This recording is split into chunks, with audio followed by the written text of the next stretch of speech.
ಬನ್ನಿ ಮಕ್ಕಳೇ, ಇವತ್ತು ಒಂದು ಒಳ್ಳೆ ಕಥೆ ಕೇಳೋಣ. ಇದು ಒಂದು ಜ್ಞಾನಿ ಗೂಬೆ ಆರು ಒಂದು ದಾರಿ ತಪ್ಪಿದ ಪುಟಾಣಿ ಮೋಲದ ಕಥೆ. ಕಥೆಯ ಹೆಸರು ಜ್ಞಾನಿ ಗೂಬೆ ಮತ್ತು ಕಳೆದು ಹೋದ ದಾರಿ. ಒಂದಾನೊಂದು ಕಾಲದಲ್ಲಿ ಒಂದು ದಟ್ಟವಾದ ತುಂಬ ಸುಂದರವಾದ ಕಾಡಿತ್ತು. ಆ ಕಾಡಿನಲ್ಲಿ ಎಲ್ಲಾ ಪ್ರಾಣಿಗಳು, ಪಕ್ಷಿಗಳು ಅಬ್ಬಾ ಎಷ್ಟು ಖುಷಿಯಾಗಿ ಒಟ್ಟಾಗಿ ವಾಸವಾಗಿದ್ವು ಗೊತ್ತಾ. ಅಲ್ಲೇ ಒಂದು ದೊಡ್ಡ ಮರದ ಮೇಲೆ ಧೀಮಾ ಅನ್ನೋ ಜ್ಞಾನಿ ಗೂಬೆ ವಾಸವಾಗಿತ್ತು. ಹೌದು, ಧೀಮಾ ಅಂದ್ರೆ ಸುಮ್ನೆ ಅಲ್ಲ, ಆ ಇಡೀ ಕಾಡಲ್ಲೇ ಅತ್ಯಂತ ಬುದ್ಧಿವಂತ ಪ್ರಾಣಿ. ಯಾರಿಗೆ ಕಷ್ಟ ಬಂದ್ರೂ ಸರಿ, ಏನೋ ಸಮಸ್ಯೆ ಆದ್ರೂ ಸರಿ, ಎಲ್ಲರೂ ಓಡಿ ಬರ್ತಿದ್ದಿದ್ದು ಧೀಮಾ ಗೂಬೆ ಹತ್ರಾನೆ. ಅದು ಎಲ್ಲರಿಗೂ ಒಳ್ಳೊಳ್ಳೆ ಸಲಹೆ ಕೊಟ್ಟು ಸಹಾಯ ಮಾಡ್ತಿತ್ತು. ಎಲ್ಲ ಚೆನ್ನಾಗೇ ಇತ್ತು. ಆದ್ರೆ ಒಂದ್ ರಾತ್ರಿ ಏನಾಯ್ತು ಗೊತ್ತಾ. ಆಟ ಆಡ್ತಾ ಆಡ್ತಾ ಒಂದು ಪುಟ್ಟ ಮೊಲ ದಾರಿ ತಪ್ಪಿ ಕಾಡಲ್ಲಿ ತುಂಬಾ ದೂರ ಹೋಗ್ಬಿಡ್ತು. ಸುತ್ತಲೂ ಕತ್ತಲು, ಎಲ್ಲಿ ನೋಡಿದ್ರೂ ಬರೀ ದೊಡ್ಡ ದೊಡ್ಡ ಮರಗಳು. ಅದಕ್ಕೆ ದಾರಿನೇ ಗೊತ್ತಾಗ್ಲಿಲ್ಲ. ಪಾಪ, ಆ ಪುಟಾಣಿ ಮೊಲಕ್ಕೆ ಸಿಕ್ಕಾಪಟ್ಟೆ ಭಯ ಆಗೋಯ್ತು. ಅದು ಅಳುತ್ತಾ, ಅಯ್ಯೋ ಅಮ್ಮ, ನನ್ಗೆ ಮನೆಗೆ ಹೋಗೋ ದಾರಿನೇ ಗೊತ್ತಾಗ್ತಿಲ್ಲ, ನಂಗೆ ಮನೆಗೆ ಹೋಗ್ಬೇಕು ಅಂತ ಗಟ್ಟಿಯಾಗಿ ಅಳೋಕೆ ಶುರು ಮಾಡ್ತು. ಮೊಲ ಅಳೋ ಶಬ್ದ ಕೇಳಿ ಮರದ ಮೇಲಿದ್ದ ಧೀಮಾಗೂಬೆ ಮೆಲ್ಲಗೆ ಹಾರಿ ಬಂತು. ಅದು ತುಂಬಾನೇ ಪ್ರೀತಿಯಿಂದ, ಪುಟ್ಟ ಅಳಬಾರ್ದು, ಭಯಪಡ್ಕೋಬೇಡ, ನಾನಿದ್ದೀನಲ್ವಾ, ನಾನ್ ನಿನ್ಗೆ ಸಹಾಯ ಮಾಡ್ತೀನಿ ಆಯ್ತಾ ಅಂತ ಸಮಾಧಾನ ಮಾಡ್ತು. ಧೀಮಾಗೂಬೆ ಸ್ವಲ್ಪನೂ ಯೋಚನೆ ಮಾಡ್ದೆ ಸೀದಾ ಆಕಾಶದ ಕಡೆ ನೋಡ್ತು. ಆಕಾಶದಲ್ಲಿ ಸಾವಿರಾರು ನಕ್ಷತ್ರಗಳು ಮಿನುಗ್ತಾ ಇದ್ವು. ಅದು ಮೊಲಕ್ ಹೇಳ್ತು, ಪುಟ್ಟ, ಒಮ್ಮೆ ಮೇಲೆ ನೋಡು, ಆಕಾಶ ಎಷ್ಟು ಚೆನ್ನಾಗಿದೆ ಅಲ್ವಾ. ಮೊಲ ಆಶ್ಚರ್ಯದಿಂದ ಆಕಾಶ ನೋಡ್ತು.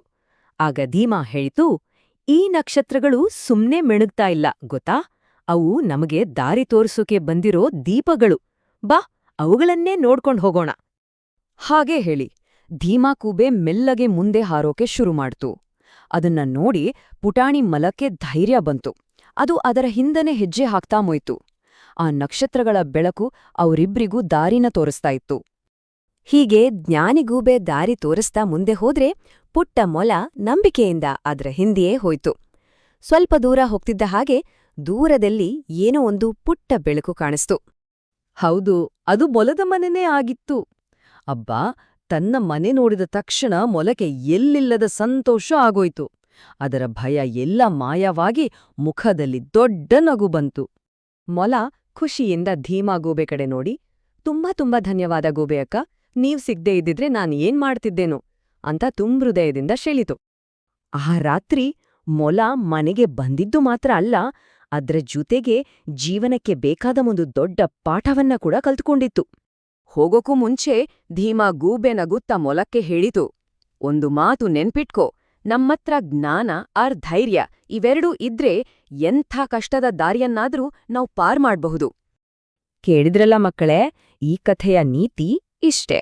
ನಮ್ಮಲ್ಲಿ ಜ್ಞಾನ ಮತ್ತು ಧೈರ್ಯ ಇದ್ರೆ ಜೀವನದಲ್ಲಿ ಬರೋ ಯಾವುದೇ ಸಮಸ್ಯೆಗೆ ಒಂದು ಪರಿಹಾರ ಇದ್ದೇ ಇರುತ್ತೆ. ಅದಕ್ಕೆ ನಾವು ಭಯಪಡಬಾರದು, ಬುದ್ಧಿವಂತಿಕೆಯಿಂದ ಯೋಚಿಸ್ಬೇಕು. ಸರಿ, ಈಗ ಒಂದು ಕ್ಷಣ ಯೋಚಿಸಿ. ನಿಮ್ಮ ಜೀವನದಲ್ಲಿ ಧೈರ್ಯದಿಂದ ಒಂದು ಕಷ್ಟವನ್ನ ಎದುರಿಸಿ ಗೆದ್ದಿದ್ದೀರಾ? ಹಾಗೆ ಧೈರ್ಯದಿಂದ ಏನನ್ನಾದ್ರೂ ಸಾಧಿಸಿದ್ದು ನೆನ್ಪಿದ್ಯಾ? ಯೋಚನೆ ಮಾಡಿ. ಮುಂದಿನ ಕಥೆಯೊಂದಿಗೆ ಮತ್ತೆ ಭೇಟಿಯಾಗೋಣ. ಮಕ್ಕಳೇ, ನಿಮಗೆ ಈ ಕಥೆ ಇಷ್ಟ ಆಯ್ತಾ? ಇನ್ನೂ ಹೀಗೆಯೇ ಮುದ್ದಾದ ಕನ್ನಡ ಕಥೆಗಳು ನೋಡಲು ನಮ್ಮ ಚಾನೆಲ್ ಅನ್ನು ಸಬ್ಸ್ಕ್ರೈಬ್ ಮಾಡಿ. ಈ ವಿಡಿಯೋಗೆ ಲೈಕ್ ಮಾಡಿ ಮತ್ತು ನಿಮ್ಮ ಸ್ನೇಹಿತರಿಗೆ ಶೇರ್ ಮಾಡಿ. ಮತ್ತೆ ಇನ್ನೊಂದು ಹೊಸ ಕಥೆಯಲ್ಲಿ ಭೇಟಿಯಾಗೋಣ.